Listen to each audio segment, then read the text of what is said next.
Hi, everyone. Welcome to Food Talk Live. I'm your host, Danny Nierenberg. It's no secret that over the last year, we've heard a lot about how COVID-19 has exposed many, many cracks in the food system. Eaters who, never really thought about where their food comes from or how it was produced now know a lot more than they did 11 months ago. And one of the biggest cracks that we may have found is really in industrial animal agriculture. We've all heard about COVID-19 outbreaks at meat processing plants and workers being forced to work at incredible speeds despite concerns about the spread of the disease. Food writer Michael Pollan once said something about how if factory farms were made of glass, no one would eat what came from them. And I'm wondering now, post-pandemic, hopefully in a few months, if that will actually come true. And that's why I'm so excited to get to chat with our guest today, Daisy Freund, the Vice President of the ASPCA's Farm Animal Welfare Program, where she is studying strategy for public education, corporate outreach, and legislative campaigns to help improve the lives of farm animals in the United States. She is focused on working to empower consumers to make animal-friendly food choices, elevating the voices of responsible farmers, and working with public health, environmental, and workers' rights organizations, which I feel like is now needed more than ever. Daisy, what a pleasure to have you. Thank you so much for all of your work. Thank you so much for having me. Pleasure to be here. So I know recently you released this survey, and I'm wondering if you can tell me a little bit about it. Yeah. I mean, as you were saying, industrial animal agriculture has been in a really harsh spot through the pandemic, even though so many of the problems that were exposed were not new. In addition to what you were describing of these horrible COVID outbreaks, more than 57,000 workers getting sick in slaughterhouses, who work in slaughterhouses, and more than 280 workers dying so far. A lot of that is linked to the incredibly fast line speeds that are in these plants. In addition, there was this cascading effect where because animals on industrial farms are raised in such tight conditions, on such tight deadlines, with such fragile physiology, and with so many more animals constantly coming down the pipeline behind them, that with these slaughterhouse shutdowns, there were these enormous backups on farms, and literally couldn't keep the animals past their market date. So they were depopulated in many cases. They were killed in these brutal ways, and sometimes in brutal ways like ventilation shutdown, where animals were essentially baked to death. So, this hit the media, the COVID outbreaks in slaughterhouses hit the media. And, with this increased attention on the weaknesses of this industrial model, that old industry adage that their way, is so important because it feeds the world, that really fell apart. And the world was getting, at the same time, this crash course in zoonotic diseases. And people are taking note, that CAFOs are really a homegrown breeding ground for future pandemics. So with all of this in mind, we wanted to see, how is this penetrating? How is this affecting people's perception of factory farming? And we did this survey, and it really showed that all of these failures to protect animals and workers and the environment that have come through it during the pandemic has led to high increased concern about this industry, changes in how people are buying animal products, what they're buying, how much they're buying, much wider public recognition that inhumane treatment of farm animals has human health consequences, and just amazingly broad bipartisan support for reforms. Just as an example, the majority of Americans, 89%, are concerned about the impacts of large-scale animal agriculture. Those who heard about some of these stories and issues I was just describing, they had significantly higher levels of concern about the industry, about 80% reporting concern about each of the issues we asked about. 2/3 cited that they believe that inhumane treatment of farm animals leads to human health risks. And what was really interesting in particular is that farmers, we asked people if they derive 25% or more of their household income from agriculture. And that set of people in particular were even more concerned by 10 percentage points across the issues about industrial animal agriculture, much more aware of the interconnectedness of issues and much more motivated to reform the industry. It's so amazing. And there are a lot of questions I have here. One is that 89% of Americans, do you think, how different do you think their answers would have been this time last year?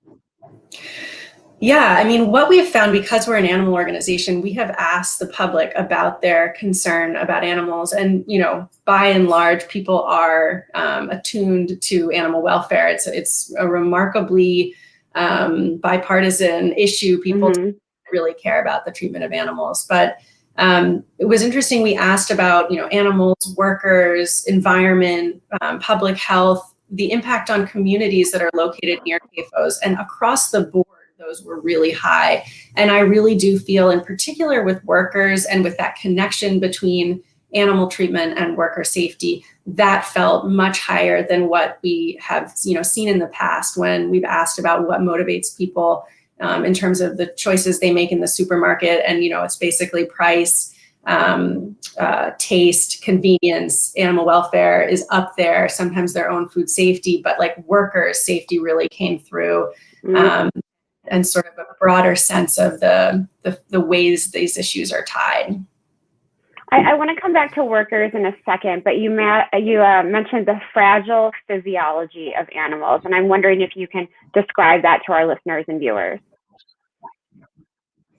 Yeah, well, just taking chickens as an example, that's, you know, almost 90% of the animals that are raised in this country. Out of the 10 billion, it's close to 9 billion. And these are birds who are bred for rapid, extreme growth. And as a result, you see in a recent investigation that a group called Mercy for Animals put out that was covered in the New York Times, and it's really been making the rounds because it's very, you know, it's really devastating to see the way that these birds struggle with basic things, just basic movement. And because of that, they're left lying in their own waste. They really can't lift themselves up and move comfortably. So they have these open skin sores. You know, all of this contributes not just to suffering, but also reduced immunity within the animals themselves, which of course makes it more possible for diseases to spread among flocks or herds. And then, of course, you know, evolve into a problem for humans that come in contact with these animals. So that's just one example.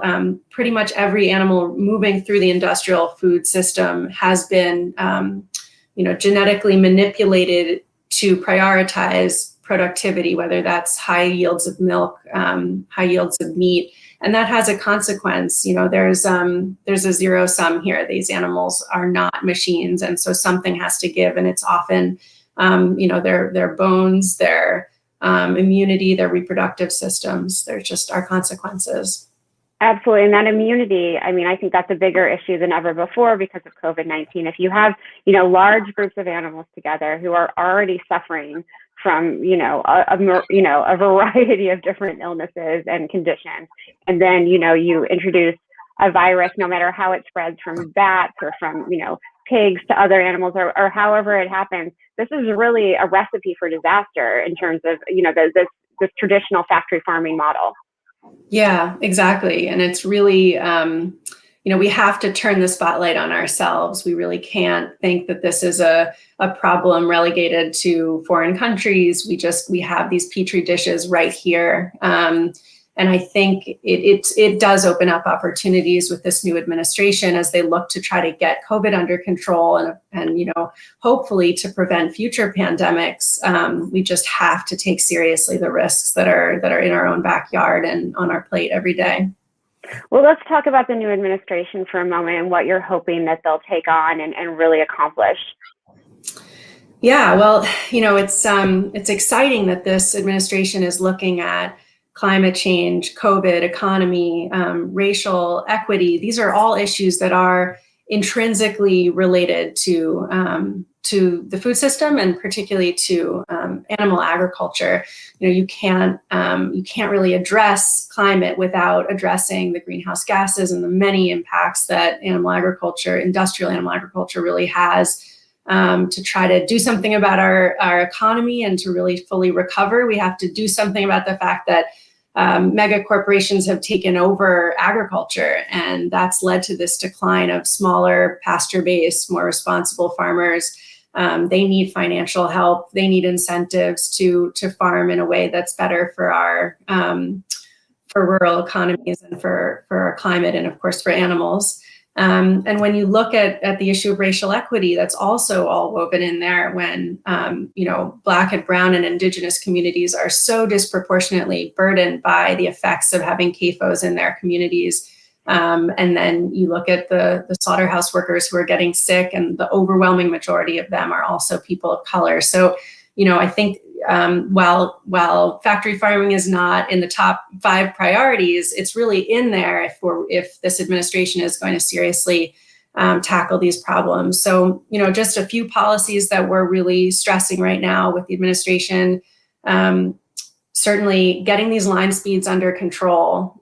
We've worked with a coalition of workers and worker groups and food safety groups on the Safe Line Speeds During COVID Act. And we're hoping that evolves and actually expands beyond the scope of COVID and really finally addresses this, blank check that's been written for slaughterhouses to just operate at speeds that are crazy for animals, for workers, for food safety. We're also looking at hopefully reinstating the organic welfare standards that the Obama administration passed sort of at the 11th hour, and then the Trump administration rolled back. And while those are perfect, they are really important and an important way to ensure that the organic label has some value. And then there's the Farm System Reform Act, which we're excited about, introduced by Senator Cory Booker and Rep. Ro-Khanna. And while it's super ambitious, it's really a moratorium on CAFOs, on factory farms. And a very sizable pot of money to help farmers transition. That is the kind of bold thinking that we need to truly fund the transition and not just, hope it happens and talk about what needs to happen. Absolutely. Over the last year, Food Tank has talked to sort of big and small meat companies alike, and you'll hear from the big, folks that this is the way meat has to be produced. And then there you talk to farmers who are part of those operations, and they're like, we'd really like to transition, but we can't. We have loans and we have all this equipment, and we'd like to do it a different way, but we can't. And so there really needs to be structure in place. And also going back to workers and equity that you mentioned, there needs to be a transition period for those workers, and they need to be trained for different kinds of jobs. In the past, processing an animal was an art. It was something that, people who had a very high skill set, used. And I think we need to go back to sort of figuring out how to do that in a way that benefits both people and animals.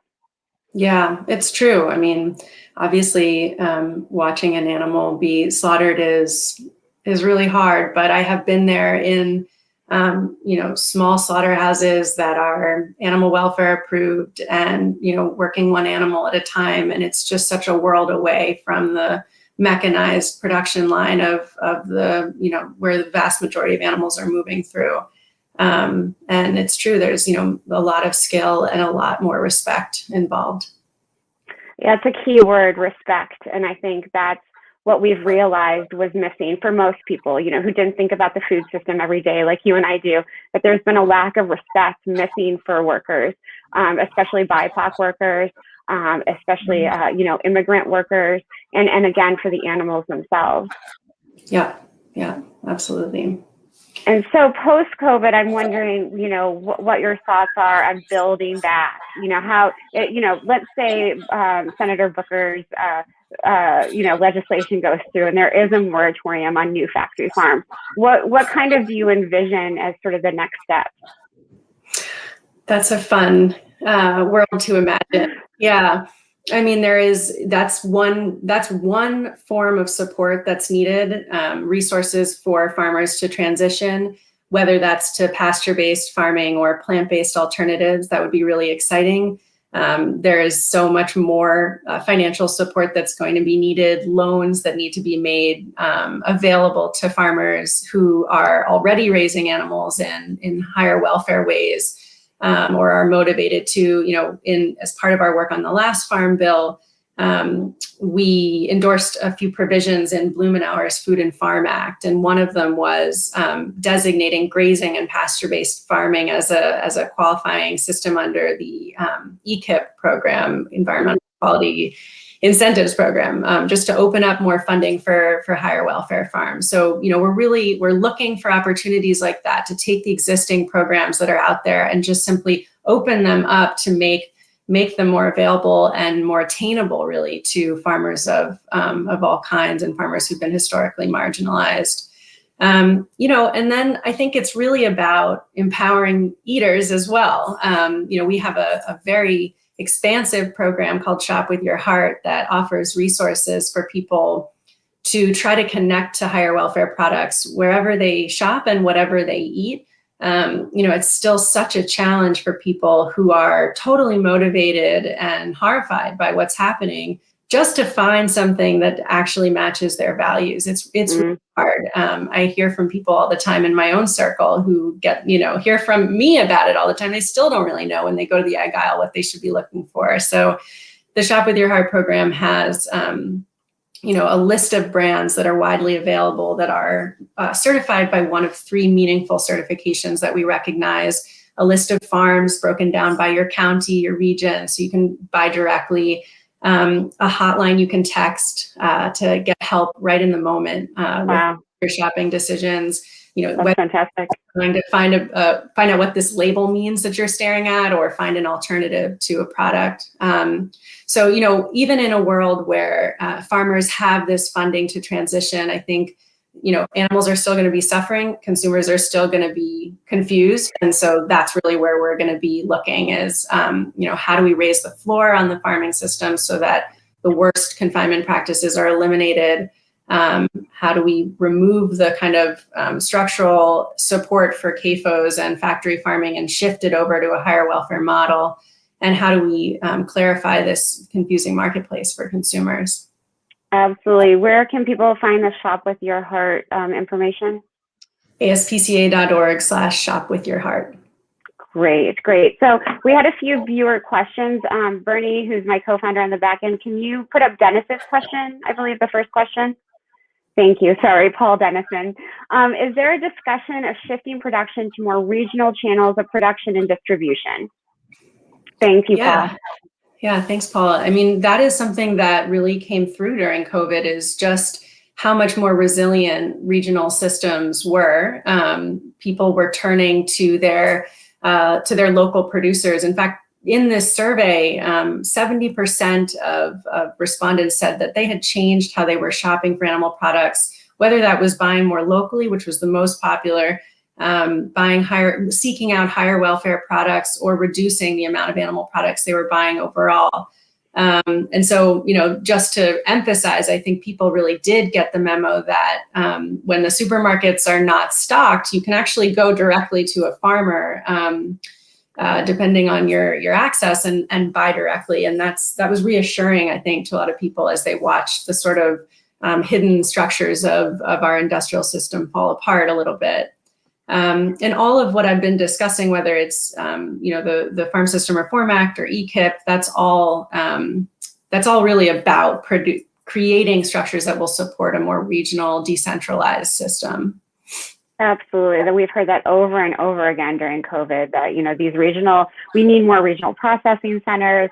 On the non-meat side, we need more regional milling, places, the whole range of things, so that when these kinds of disruptions happen, and they will happen again, whether it's a pandemic or something else to do with climate change or something else, it'll be important to have those structures in place. And hopefully, because what you're doing, and because so many, as you said before, this is a bipartisan issue, and in so many ways, you can create a lot of collaboration between both sides of the aisle. Maybe we can really start thinking about these ways post-COVID in a concrete way.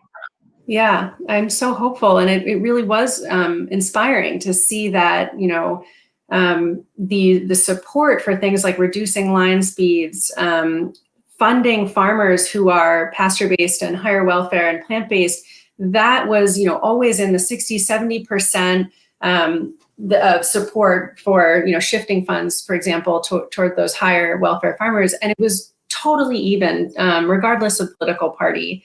This is really an issue that, despite our country being seemingly divided on everything, there is this channel for agreement on the need for a more humane and healthy food system.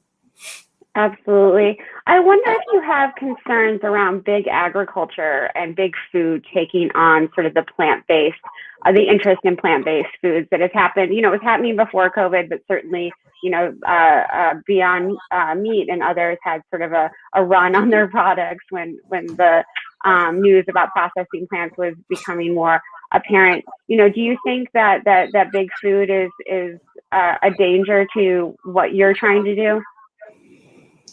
I mean, our approach is to work with anyone who wants to help animals.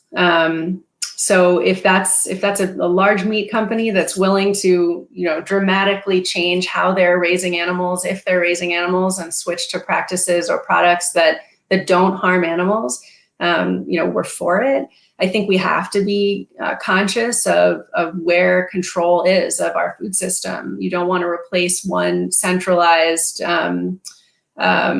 food system with another, and control really needs to go back to the producers, to farmers, and to the eaters. So it's something to keep our eye on for sure, and to make sure that technology that's developed is not held in just a few hands. But I think we're still in the early stages of this, and there's just a lot of promise right now for animals, from my perspective, with the increase in plant-based substitutes and other forms of substitutes. Yeah, it is kind of a hopeful time. Bernie, could we go back to the other question from a viewer? I think this has been such a great discussion. Okay, so this is similar to what we've been talking about, I think. Do you think it's possible to have a successful revitalization of small-scale farming in the United States? On a small scale, animals can play an integral role in maintaining nutrient cycles and farming systems, but it seems like a forgotten practice. That's a great question, Caroline. Thank you so much. I mean, there has been, I would say, a bit of a revitalization of smaller scale farming, and certainly more people really looking to their own communities for opportunities to support their farmers. Of course, right now we're in a situation where a lot of farmers are struggling because they aren't selling to the restaurants that they used to, and that's something that they need support, they need help.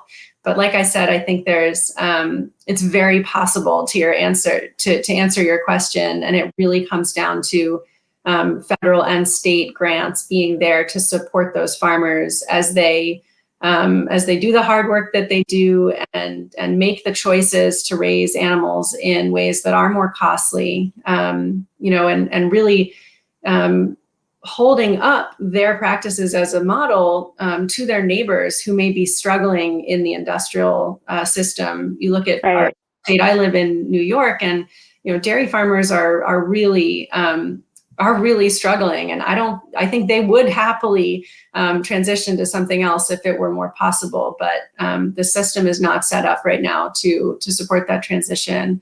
So it's all about the money, and I think we have an administration that's interested in it, and we're in a position right now with COVID where consumers are primed to offer that support.